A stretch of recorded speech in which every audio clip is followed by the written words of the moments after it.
Hello my dear students, welcome to target on engineers. कैसे हैं प्यारे बच्चों, क्या हाल चाल है? तो चलिए हम लोग आज स्टार्ट करते हैं थर्मोडायनेमिक्स की तीसरी class. Let us start the third class of thermodynamics.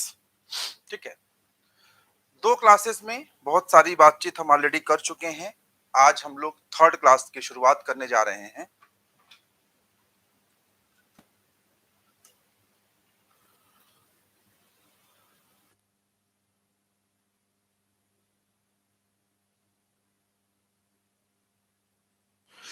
चलिए, तो दो क्लासेस हम लोग पढ़ चुके हैं, आज तीसरी क्लास पढ़ना प्रारंभ करते हैं। थर्मोडायनेमिक्स की पेन दे दीजिएगा। दो क्लासेस में हमने थर्मोडायनेमिक्स के बेसिक सिद्धांतों पर चर्चा करी, बेसिक बातों पर चर्चा करी, और हमने जानने का प्रयास किया कि थर्मोडायनेमिक्स एक्चुअल में किस तरह से डील करता है कॉन्सेप्चुअली और टेक्निकली। अब हम तीसरी क्लास में थर्मोडायनेमिक्स के सिलेबस को एक्चुअल में शुरू करने जा रहे हैं। एक्चुअल में पहले भी शुरू किया था, ऐसा नहीं है, लेकिन अब हम जो पढ़ने जा रहे हैं उसी के आधार पर, उसी के उसे आप क्या कह सकते हैं, ऐसे समझिए कि जैसे ना किसी चीज की जो कुछ चीजें होती हैं, जो यूनिट्स होती हैं किसी चीज की, जो इकाइयां होती हैं जिनके दम पे पूरी चीज खड़ी होती है, जो पिलर होते हैं, या यूं कहें आप जो कंपोनेंट पार्ट्स होते हैं। जैसे अब आप मोबाइल का एग्जांपल मैं ले लूं, क्योंकि मोबाइल को समझना है ना, तो इसमें कैमरा क्या है, इसमें मेगापिक्सल्स क्या है, इसमें तमाम सारी चीजें क्या है, वो तो बात की बात है। लेकिन मोबाइल अगर टच स्क्रीन है तो उसको स्लाइड कैसे करते हैं, टच कैसे करते हैं, चलाते कैसे हैं, सबसे पहली चीज तो आपको वो समझनी पड़ेगी ना। अगर वही आपको समझ में नहीं आएगा तो मोबाइल आप चला ही नहीं पाओगे। तो मोबाइल को चलाने के लिए जो प्राथमिक आवश्यकता है, जो पहली चीज है, वो ये है कि आप इसके इंटरफेस को समझेंगे। ठीक है ना? तो पहली चीज ये है जो हमें समझना है। तो थर्मोडायनेमिक्स में भी हम वो बातें करने वाले हैं जो थर्मोडायनेमिक्स को समझने के लिए आवश्यक है। वो बातें क्या हैं अगर हम आपको बताएं, तो वो बातें चार चीजें हैं जो हमें समझनी है। देयर आर फोर थिंग्स जिनको हमें समझना है। ये सब हम कवर कर चुके हैं।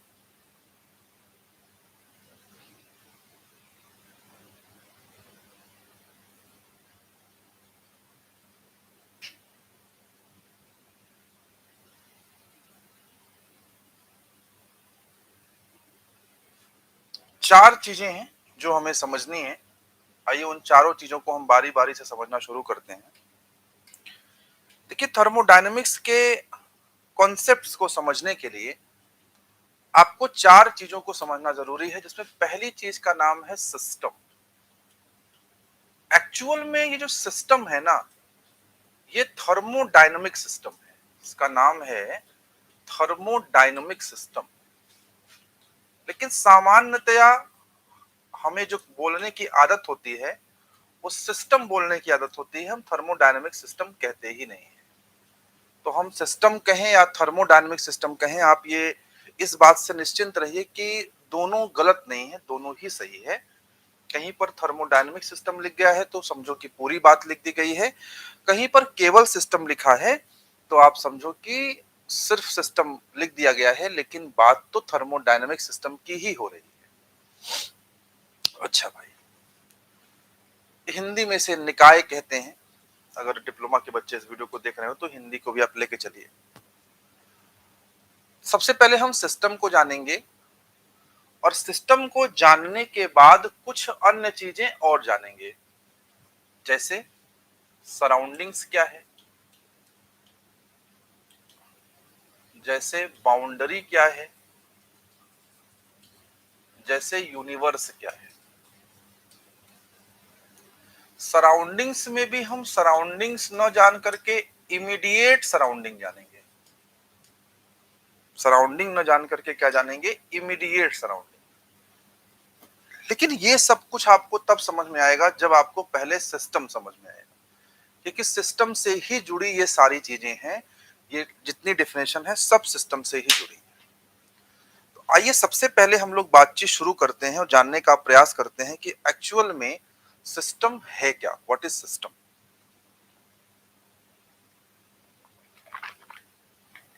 सिस्टम की मैं आपको दो तीन परिभाषाएं बताऊंगा। जो सबसे पहली परिभाषा मैं आपको बताने जा रहा हूं सिस्टम की, पहले आप उस पर ध्यान दीजिए। देखिए बेटा, सिस्टम तो हर जगह है। हम बोलते हैं ना कि इस कोचिंग का सिस्टम बहुत अच्छा है, टारगेट ऑन का सिस्टम बहुत अच्छा है, क्योंकि यहां लगातार क्लासेस चलती हैं, क्योंकि यहां लगातार पीडीएफ मिलते हैं, एजुकेटर्स आपके डाउट को सॉल्व कर देते हैं और पढ़ाते ही इतना अच्छा है कि डाउट आता ही नहीं है। सिर्फ थियरी नहीं पढ़ाते, कॉन्सेप्चुअल नॉलेज देने के साथ साथ, कॉन्सेप्ट बिल्डिंग करने के साथ साथ आपको प्रॉपर क्वेश्चंस लगवाते हैं, आपको न्यूमेरिकल प्रॉब्लम्स लगवाते हैं, आपकी प्रॉपर टेस्ट होती है, टेस्ट सीरीज होती है, प्रैक्टिस सेशंस होते हैं, मैराथन सेशन होते हैं। ये सारी चीजें हैं। इन सारी चीजों से, इसके अलावा जो क्लास हम आपको पढ़ाते हैं वो बिल्कुल स्पष्ट और क्लियर दिखती है। क्लासेस का जो क्वालिटी है वो अच्छी क्वालिटी की क्लासेस हैं, वीडियो की क्वालिटी बहुत अच्छी है, जो वॉइस आप तक पहुंच रही है मेरी, वो वॉइस क्वालिटी बहुत अच्छी है। इन तमाम सारी चीजों के अच्छे होने के कारण टारगेट ऑन का सिस्टम अच्छा है।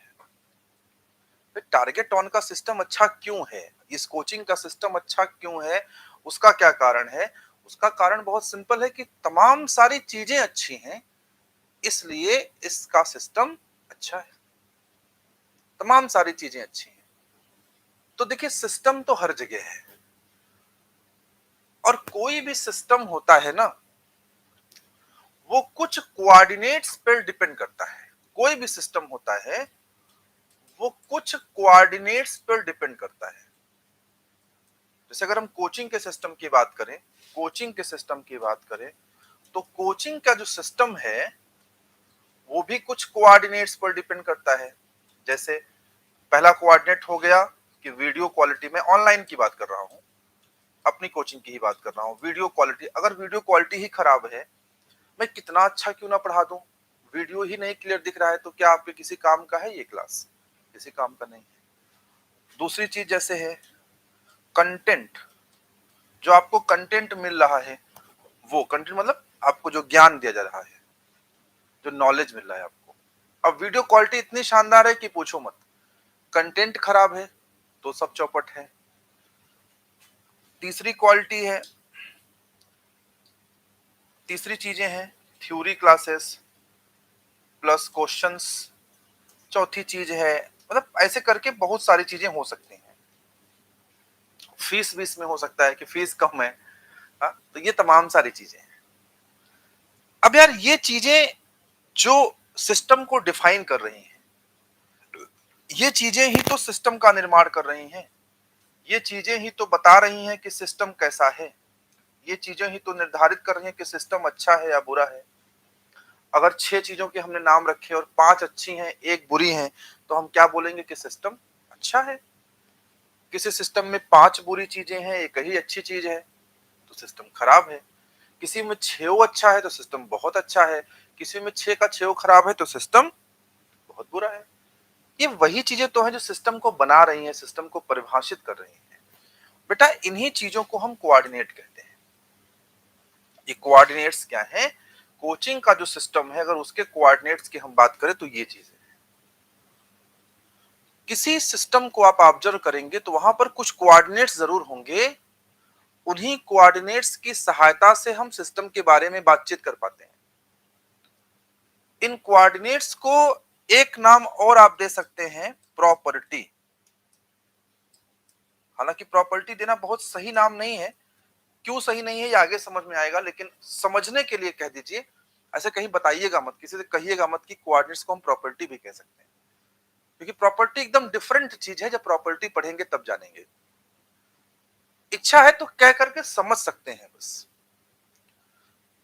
तो इतनी बातचीत से ये क्लैरिटी हुई कि कोई भी सिस्टम हो दुनिया का, हर सिस्टम कुछ न कुछ बेसिक बातों पे डिपेंड करता है।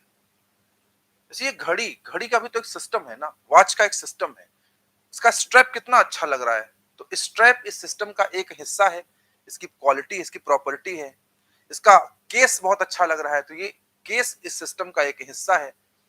लेकिन घड़ी के अंदर की मशीन भी तो सिस्टम का हिस्सा है। अब घड़ी बहुत सुंदर लग रही, बस टाइम नहीं बता रही है, तो घड़ी किस काम की? तो सिस्टम में बहुत सारी चीजें होती हैं, वो सब चीजें उसकी प्रॉपर्टी होती हैं या उसके कोऑर्डिनेट्स होते हैं। हर सिस्टम कुछ न कुछ कोऑर्डिनेट्स पे डिपेंड करता है। जैसे हम लोग बोलते हैं कि हमारे यहाँ ना यार पॉलिटिक्स का सिस्टम ही खराब है भाई। क्यों बोलते हैं हम लोग ऐसा? क्योंकि हमारे यहाँ घोटाले हो जाते हैं, नेताजी लोग घोटाला कर देते हैं, तो हमको लगता है कि नेता लोग बहुत खराब खराब हैं, जनता परेशान रहती है। अब सोचिए पॉलिटिक्स में ऐसे नेता आ जाएं जो साइकिल से चले, मोटरसाइकिल से चले, जिनके ऊपर 1 रुपए घोटाले का चार्ज ना हो, जो अपनी धन संपत्ति को भी देश के नाम कर दें और जनता को, हर किसी को 15-15 लाख रुपए दें और एक कार दें, तो क्या तब भी हम कहेंगे कि सिस्टम खराब चल रहा है? तब तो नहीं कहेंगे ना, क्योंकि सिस्टम तो कुछ कोऑर्डिनेट्स पर डिपेंड करता है। वो कोऑर्डिनेट्स अच्छे हैं तो सिस्टम अच्छा है, और अगर वो कोऑर्डिनेट्स खराब है तो सिस्टम खराब है। बड़ी सिंपल सी बात है। सिस्टम सीधे सीधे किस पे डिपेंड करता है? कोऑर्डिनेट्स पे। अगर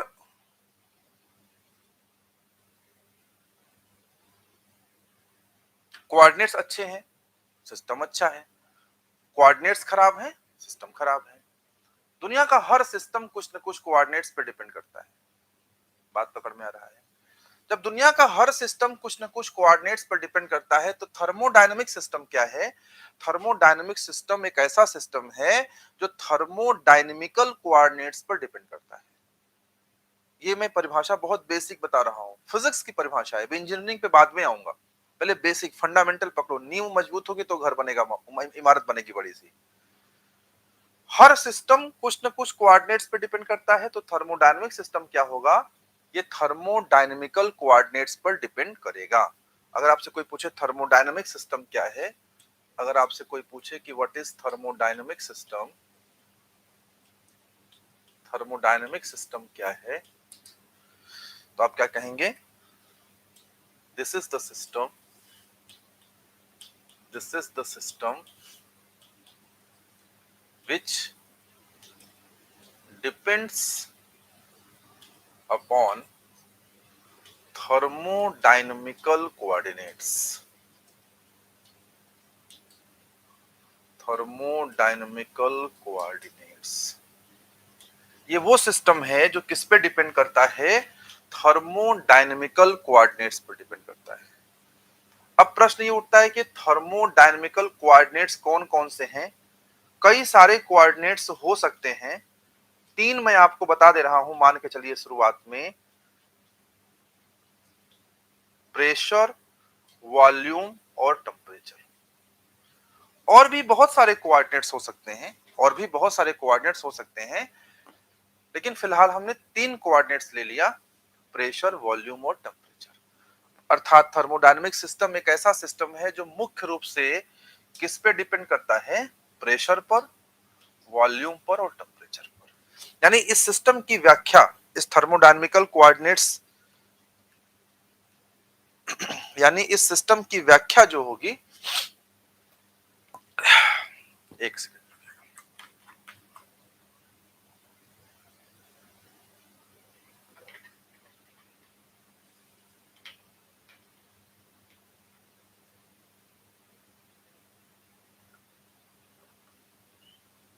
यानी जो इस सिस्टम की जो व्याख्या होगी थर्मोडायनेमिक सिस्टम की, वो कौन करेगा? प्रेशर के आधार पर कर सकते हैं आप, वॉल्यूम के आधार पर कर सकते हैं आप, और टेम्परेचर के आधार पर कर सकते हैं। These are the things. तो ये है भाई आपका थर्मोडायनेमिक सिस्टम। ये सबसे बेसिक परिभाषा है, सबसे बेसिक, सबसे सिंपल परिभाषा, इससे सिंपल कुछ नहीं है। अच्छा, एक चीज मैं आपको और बताऊं। अब एक दूसरी परिभाषा हम पढ़ेंगे जो एक्चुअल में काम ही आएगा। ये तो बेसिक अंडरस्टैंडिंग था, समझा दिया, लेकिन अब एक्चुअल परिभाषा पे आ रहे हैं जो आपके काम आएगी। ये परिभाषा यहां लिखी हुई, एक बार इसको पढ़ लीजिए, उसके बाद मैं इसको समझाता हूं क्या लिखा हुआ है ये असल में। केवल सिस्टम पे फोकस करिए, बाकी सब छोड़ दीजिए अभी। इसलिए मैं बड़ा कर दे रहा हूं सिस्टम को। क्या लिखा है सिस्टम, ध्यान से पढ़िए अगर आप। तो सिस्टम है रीजन, सिस्टम की परिभाषा मिल रही है यहां से।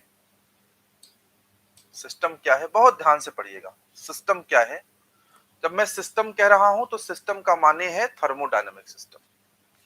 क्या है system? Region in space. Region समझते हैं, क्षेत्र या परिक्षेत्र, स्थान, क्षेत्र या परिक्षेत्र या स्थान। कैसा स्थान? स्पेस में।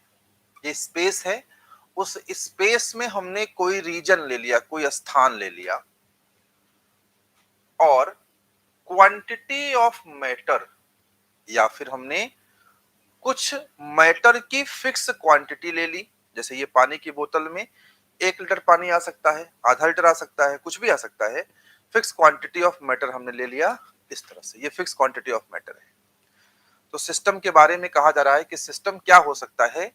रीजन इन स्पेस हो सकता है, किसी स्पेस में कोई रीजन हो सकता है, या फिर क्वांटिटी ऑफ मैटर हो सकता है अपॉन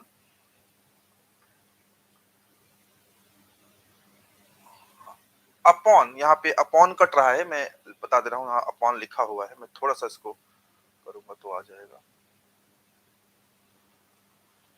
रीजन इन स्पेस और quantity of matter upon, upon मतलब जिस पर, जिस पर, अपॉन विच, जिस पर द स्टडी इज कंसंट्रेटेड और focused in the analysis of a problem, in the analysis of a problem. System क्या है? उस सिस्टम क्या है? कहा जा रहा है कि system is a region in space. Space में कोई रीजन है, कोई क्षेत्र है, और फिक्स क्वांटिटी ऑफ मैटर,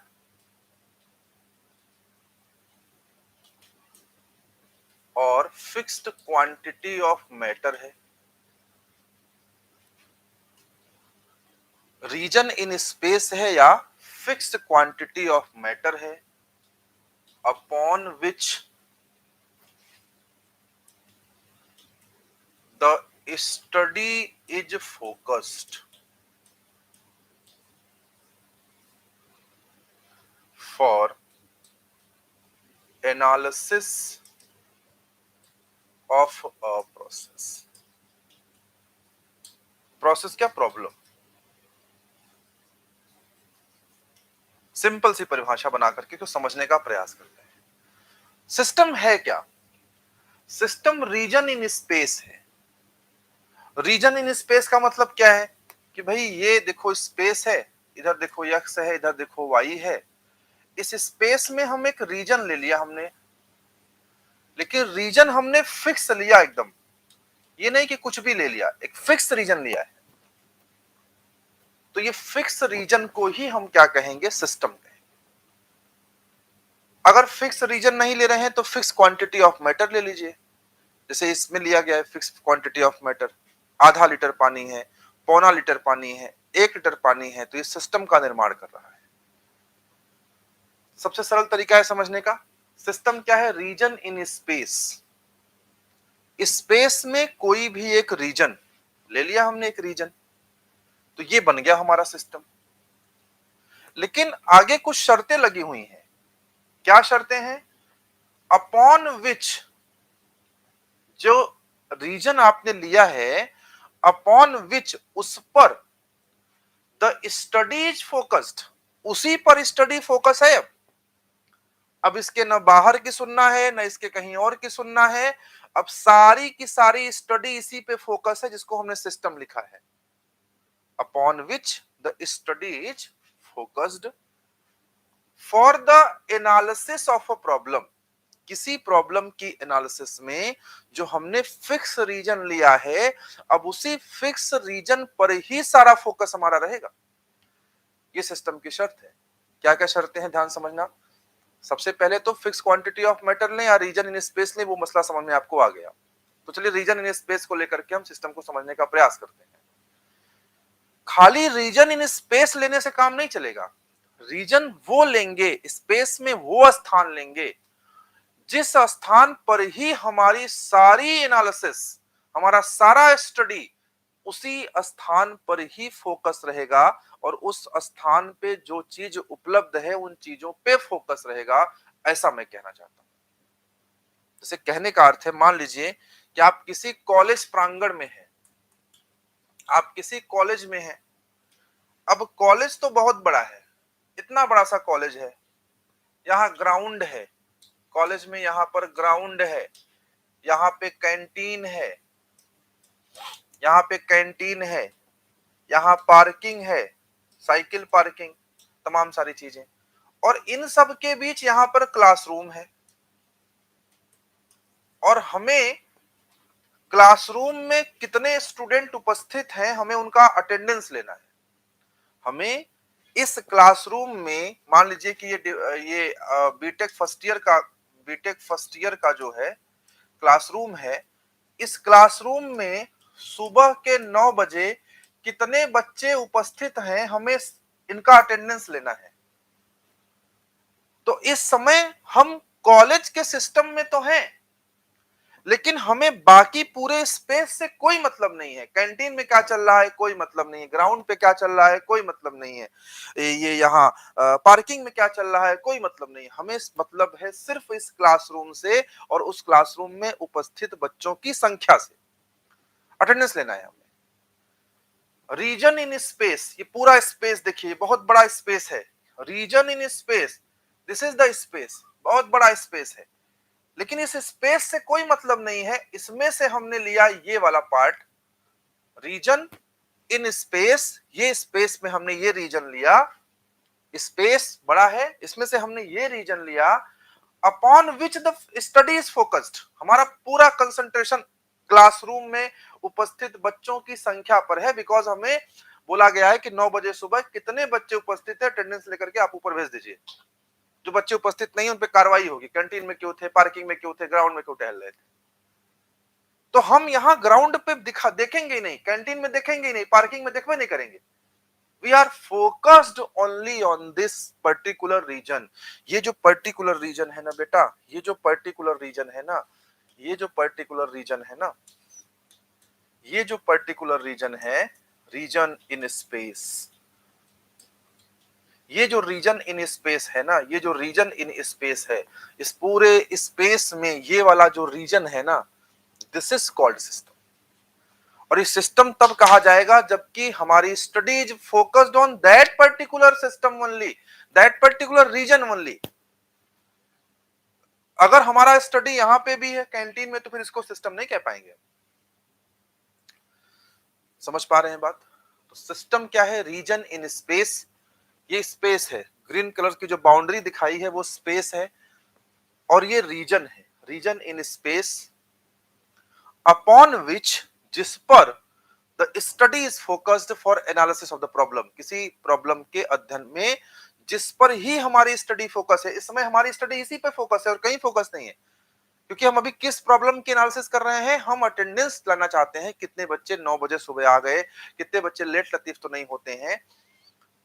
तो एक प्रॉब्लम है कि बच्चे लेट होते हैं, उसकी एनालिसिस कर रहे हैं, और उस एनालिसिस के प्रॉब्लम के लिए हम एक सिस्टम का निर्माण किया कि भाई क्लासरूम में जितने बच्चे हैं उनको हम मानेंगे कि वो 9 बजे आ गए हैं। अब कोई बच्चा कैंटीन टहल रहा है 9 बजे आके, तो हम उसे क्यों मानेंगे कि वो अटेंडेंस देंगे, उसको उसे हम क्यों मानेंगे कि वो प्रांगण में है, अटेंडेंस हम क्यों देंगे? क्लासरूम में आने का समय 9 बजे है ना। तो सिस्टम क्या है? It is a region in a space where the study is focused for analysis of a problem. अब मजेदार बात समझो, आपका सिस्टम बदल भी सकता है। अब मान लीजिए, अब मान लीजिए कि आपने कॉलेज का पूरा स्पेस ले लिया, आपका सिस्टम आपकी रिक्वायरमेंट के हिसाब से बदल भी सकता है। और लेट अस सपोज ये आपका क्लासरूम है, और मान लीजिए इस क्लासरूम में बहुत सारे बच्चे बैठे हुए हैं, there are so many students, बहुत सारे बच्चे बैठे हुए हैं। लेकिन आपको बहुत सारे बच्चों से मतलब ही नहीं है।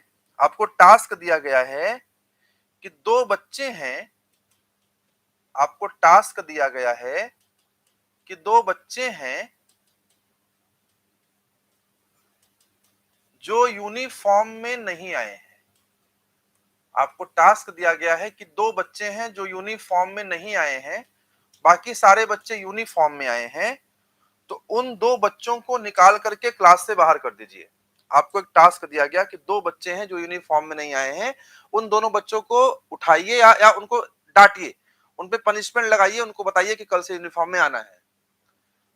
तब आपका सिस्टम पूरा पूरा क्लासरूम नहीं रह जाएगा, क्योंकि अब आपका रीजन इन स्पेस तो यही है। ध्यान देना, रीजन इन स्पेस तो यही है, लेकिन अब study is not focused on every boy every student. अब हमारी स्टडी सारे स्टूडेंट पे फोकस थोड़ी ना है। अब हमारी स्टडी किस पे फोकस है? सिर्फ उन दो बच्चों पर जो यूनिफॉर्म पहन करके नहीं आए।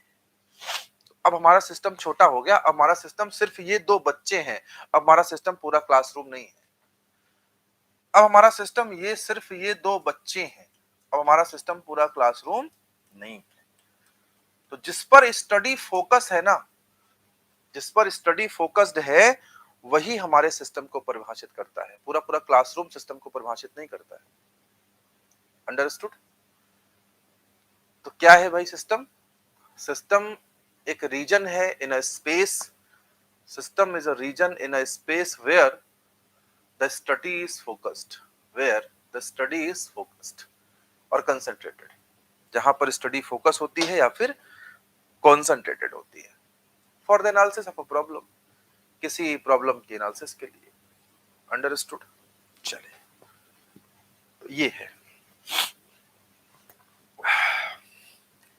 तो सिस्टम आई थिंक आपको समझ में आ गया। अब सिस्टम के बारे में और बातें क्या लिखी हुई हैं, जरा पढ़ने का प्रयास करते हैं।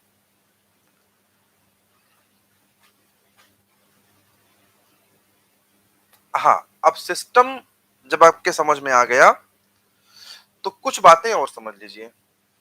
अगर सिस्टम आपके समझ में आ गया तो कुछ बातें और समझ लीजिए। क्या बातें समझ लीजिए? ये आपका सिस्टम डिफाइन हो गया, इसमें कोई दिक्कत की बात नहीं है।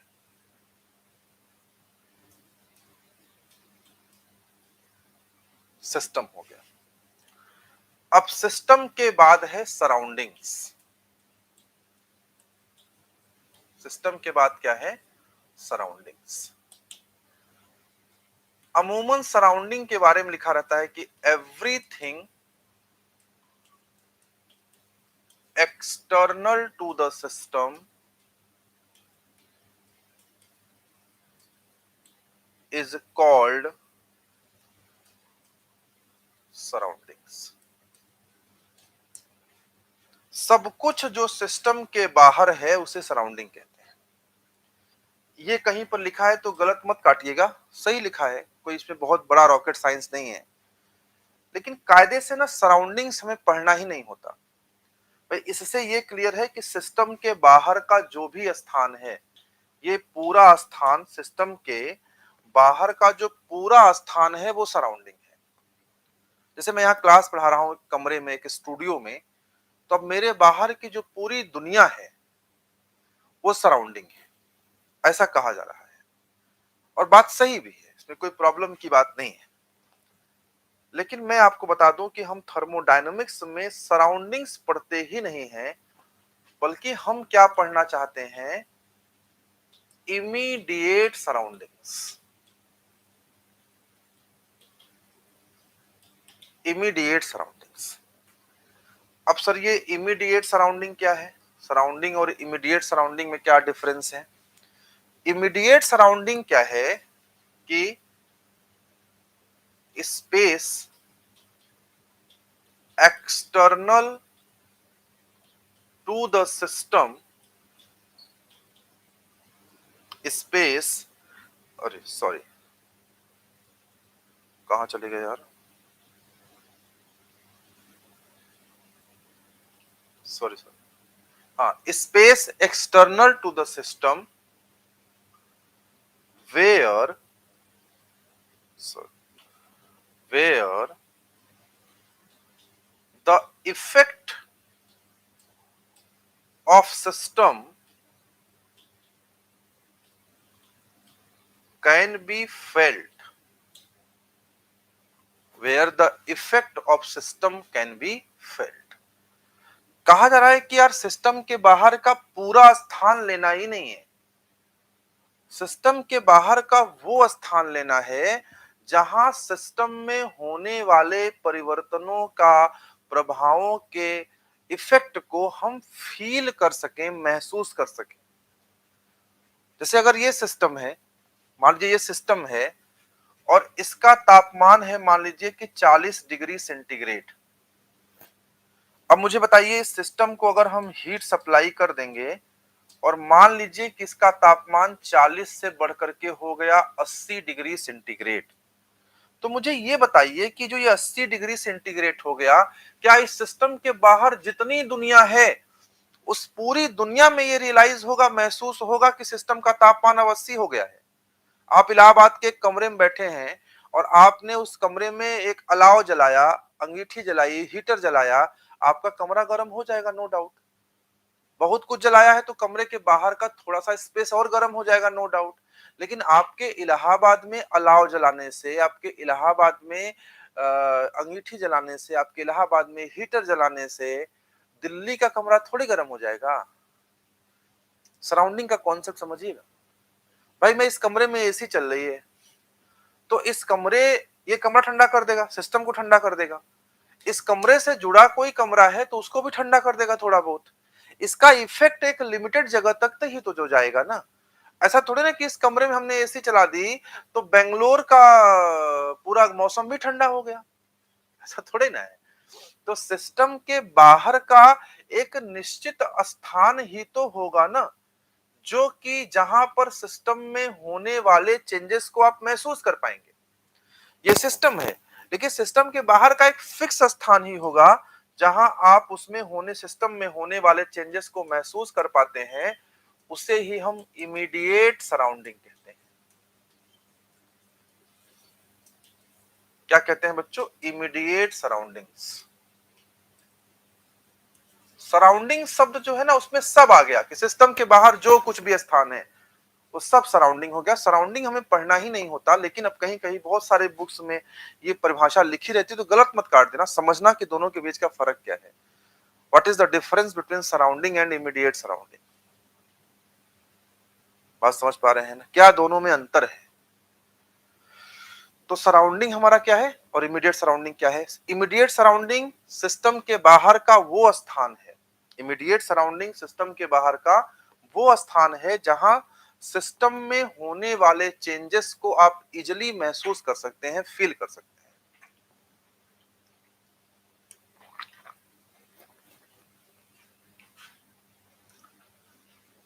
और जहां सिस्टम में होने वाले चेंजेस को आप महसूस नहीं कर पाते हैं, फील नहीं कर पाते हैं, वो इमीडिएट सराउंडिंग के बाहर की चीज हो गई है, तो वो भी सराउंडिंग है। सो आई थिंक आप समझ गए होंगे what is the difference between surrounding and immediate surrounding.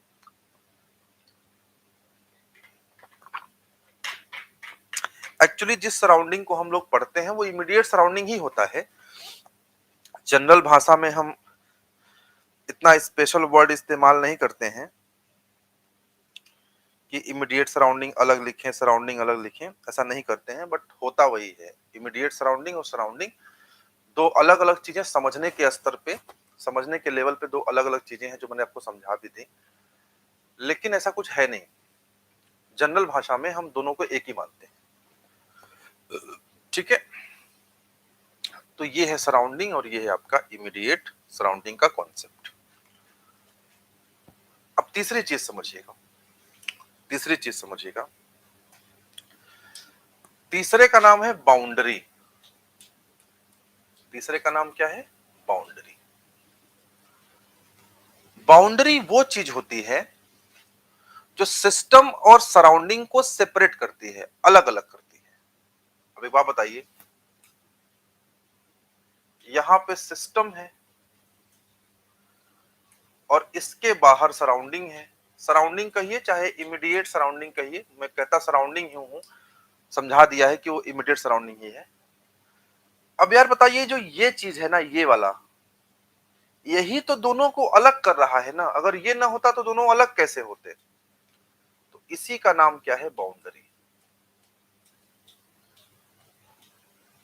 Boundary. जैसे ये है, ये एक कमरा है, स्टूडियो है, चारों तरफ दीवारें बनी हुई है, तो दीवारें ही तो बाउंड्री है ना। मैं कमरे में बैठा हूं या मैं चौराहे पे बैठा हूं, कैसे मालूम होगा? बाउंड्री ही तो डिसाइड करेगी ना। अगर मैं कमरे में बैठा हुआ हूं तो ये बाउंड्री डिसाइड करेगी कि मैं किस रूम में बैठा हुआ हूं, कहां बैठा हूं। तो ये बाउंड्री होता है। बाउंड्री के बारे में मैं आपको दो चीजें बता दूं। बाउंड्री को ऐसे कह सकते हैं कि it is like an envelope. ये एक तरह का इनवेलप है, लिफाफा है, जिसमें सिस्टम हमारा बैठा रहता है अंदर। बाउंड्री के अंदर ही तो सिस्टम रहता है।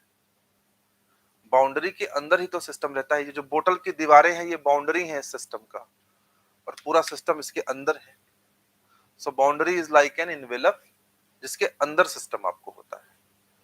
लिखा भी होगा, मैं आपको पीडीएफ में पढ़ के दिखा भी देता हूं क्या लिखा है हमने बाउंड्री के बारे में।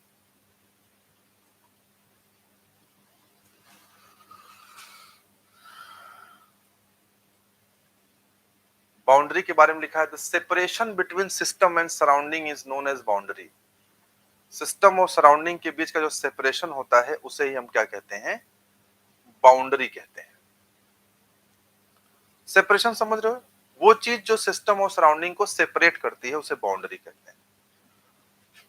अब अगर हम बाउंड्री के बारे में बात करें, थोड़ी सी एक बात और कर लें, तो बाउंड्री देखिए, रियल भी हो सकती है और इमेजिनरी भी हो सकती है। बाउंड्री जो है आपकी, रियल भी हो सकती है और इमेजिनरी भी हो सकती है। बाउंड्री जो है आपकी, वो फिक्स भी हो सकती है, फिक्स्ड बाउंड्री, और बाउंड्री आपकी मूवेबल बाउंड्री भी हो सकती है। रियल भी हो सकती है, इमेजिनरी भी हो सकती है, फिक्स भी हो सकती है, मूवेबल भी हो सकती है। सबसे पहले समझिए फिक्स बाउंड्री क्या है। मान लीजिए कोई एक सिलेंडर पिस्टन है, मान लीजिए कोई एक सिलेंडर पिस्टन है, नहीं फिक्स बाउंड्री ना, एक रिजिड कंटेनर है,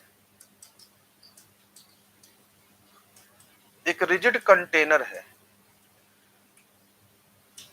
पानी भरा हुआ है, क्या इसकी बाउंड्री कभी बदल सकती है क्या? नो सर, नहीं बदलेगी। इसकी बाउंड्री जो भी है वो फिक्स है। अब देखिए ना, बाउंड्री थोड़ी बदल रही है, बाउंड्री इसकी जो भी है वो फिक्स है ना। तो इस तरह की बाउंड्री को हम फिक्स्ड बाउंड्री कहते हैं। बाउंड्री मूवेबल भी हो सकती है, ये फिक्स बाउंड्री का एग्जांपल है। बाउंड्री मूवेबल भी हो सकती है। एक सिलेंडर पिस्टन है, एक सिलेंडर पिस्टन है, ये सिलेंडर है, ये पिस्टन है, मान लीजिए।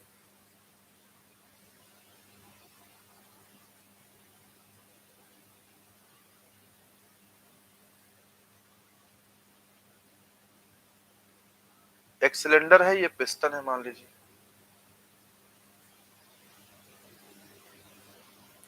ठीक है ना।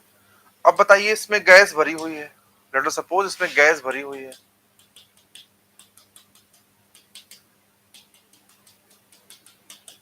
कोई गैस भरी हुई है। अब बताइए, इस सिस्टम को हम क्या करें ना, हीट देना शुरू करें। इस सिस्टम को हम क्या करते हैं, आइए हीट देते हैं। क्यों? जब सिस्टम को हीट देंगे तो ये मॉलिक्यूल्स रैंडम मोशन करेंगे, तेज तेज भागेंगे। जब तेज तेज भागेंगे तो पिस्टन पर एक फोर्स लगाएंगे, इसको पुश करेंगे, और जब पिस्टन को पुश करेंगे तो पिस्टन जो आपका अभी है वो थोड़ी देर बाद आकर के यहां खड़ा हो जाएगा। जो पिस्टन आपका वहां पे था, अब वो यहां आ जाएगा। बात पकड़ पा रहे हैं? जब गैस पुश करेगा तो पिस्टन वहां से यहां आ जाएगा। तो देखिए, पहले जब पिस्टन यहां पर था तो इस सिस्टम की बाउंड्री क्या थी? पहले इस सिस्टम की बाउंड्री ये थी, पहले इस सिस्टम की बाउंड्री ये थी। अब बताइए सिस्टम की बाउंड्री क्या हो गई? अब तो ये हो गई ना। तो ये कैसा बाउंड्री है? मूवेबल। तो बाउंड्री मूवेबल भी हो सकता है, बाउंड्री फिक्स भी हो सकता है। इसके अलावा बाउंड्री क्या हो सकता है? मैंने लिखा है आपको, रियल भी हो सकता है, इमेजिनरी भी हो सकता है। रियल भी हो सकता है, इमेजिनरी भी हो सकता है। ये बहुत सिंपल है, देख लीजिए। सिर्फ पाइप से कोई पानी जा रहा है, पाइप से पानी जा रहा है। अब देखो यार, पाइप से पानी बह रहा है तो नो डाउट ये देखो रियल बाउंड्री है, यहां भी रियल बाउंड्री है, दिख रहा है रियलिटी में। यार एक बात बताओ, यहां रियलिटी में तो कुछ नहीं है, लेकिन फिर भी सिस्टम की एक सीमा रेखा तो दिखाई आपको पड़ रही है, सिस्टम कहां तक है। तो ये भी बाउंड्री का ही तो काम कर रहा है, तो इसे हम इमेजिनरी बाउंड्री कहेंगे। रियलिटी में कुछ दिख नहीं रहा, लेकिन हम आपसे पूछे पाइप कहां तक है तो आप कहेंगे ना यहां तक है, यानी कुछ तो है जो सेपरेट कर रहा है ना।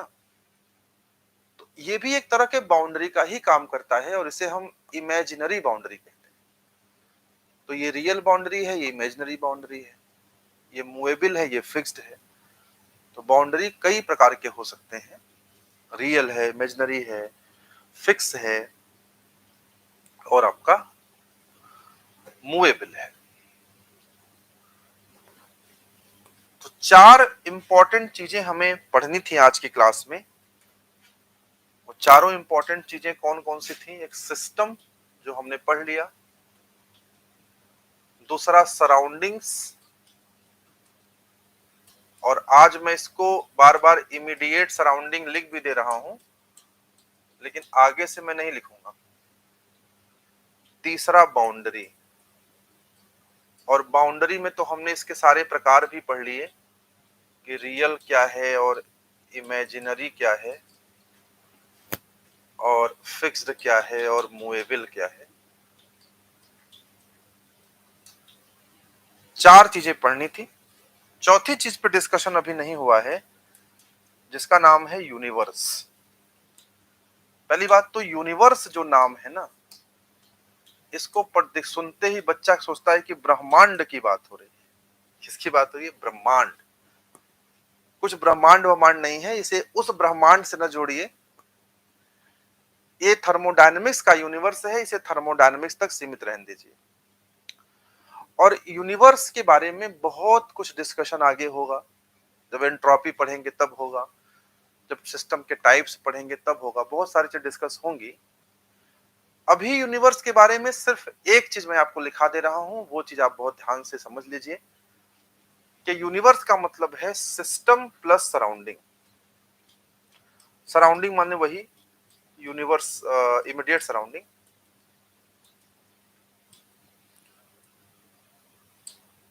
तो यूनिवर्स का मतलब है सिस्टम और सराउंडिंग को अगर जोड़ दिया जाए तो यूनिवर्स आपको मिल जाएगा। क्या है यूनिवर्स, कैसे डिफाइन करेंगे, यूनिवर्स के बारे में और क्या क्या चीजें आपको जाननी आवश्यक हैं, ये सब आगे की क्लासेस में आपको मिलेगा। समुंदर, थर्मोडायनेमिक्स तो समुंदर की तरह है ना, उसमें से तो अभी एक आग बाल्टी पानी भी नहीं निकला है, तो बूंद पानी भी नहीं निकला है। So there are a lot of things. और कभी बहुत जल्दी जल्दी मत करिए कि ये पढ़ लें, वो पढ़ लें, ऐसे पढ़ लें, वो पढ़ लें, नहीं। Let us enjoy the concept. Until unless you are not enjoying the concept, पढ़ाई का कोई मतलब ही नहीं है। Feel the concept, feeling is very important. चाहे पढ़ाई हो या प्यार हो, फीलिंग बहुत जरूरी है। जिसको फीलिंग ही नहीं आया ना पढ़ाई में, जिसको फीलिंग नहीं आया प्यार में, तो उसका प्यार करना भी बेकार है, पढ़ाई करना भी बेकार है। सो whatever you are doing, just trying to feel that thing. पढ़ाई कर रहे हैं, अगर आप थर्मोडायनेमिक्स पढ़ रहे हैं तो थर्मो को महसूस करना, और महसूस तब आप कर पाओगे जब स्लोली, ग्रेजुअली और क्वाजी स्टैटिक तरीके से धीरे धीरे समझ समझ के आप पढ़ेंगे। जल्दीबाजी मत करिए, जितना धीरे धीरे पढ़ते हैं सवाल एग्जाम हॉल में उतना ही तेज तेज निकलता है। यहाँ तेज तेज पढ़ेंगे जल्दी जल्दी तो सवाल एग्जाम में हॉल में धीरे धीरे निकलेगा। तो कैसी लगी आज की क्लास बताइएगा कमेंट सेक्शन में। अगली क्लास में मिलेंगे तो टाइप ऑफ सिस्टम की बात करेंगे, क्लोज सिस्टम, ओपन सिस्टम और आइसोलेटेड सिस्टम की बात करेंगे। आज के लिए इतना ही। Thank you so much, bye bye.